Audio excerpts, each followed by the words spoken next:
আমার বাপের টাকা পয়সার অভাব নেই, ধন দৌলত সব আছে, এরপরও আমার গরিবের মতো থাকতে হয়। আল্লাহ জীবন। বাবা, কি হয়েছে? আব্বা, তুমি এত বড় লোক হইলে কি রে? আমার একটু খাও দিন। ওই তোর দাদা মরি যাওয়ার পরে দাদা সব জায়গা জমি আমার নামে হয়ে গেছে না, তাই বড় লোক হয়ে গেছে আর কি। আসলে আব্বা, সারা জীবন কারো বাপ বাইসি থাকে না, তাই তোমার সল সল মেরি হেলালাম।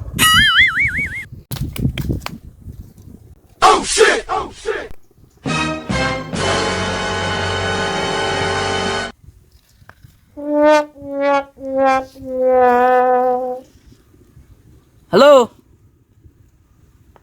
করছে কি টাকা পয়সার অভাব নেই, ওই R15 যেটা দামিটা আছে ওইটি নিয়ে আসবি কালকিরার মধ্যে, আর আইফোন 5 কান নিয়ে আসবি আমাজন 16 Pro Max, আর যদি 17 22 নিয়ে আসবি।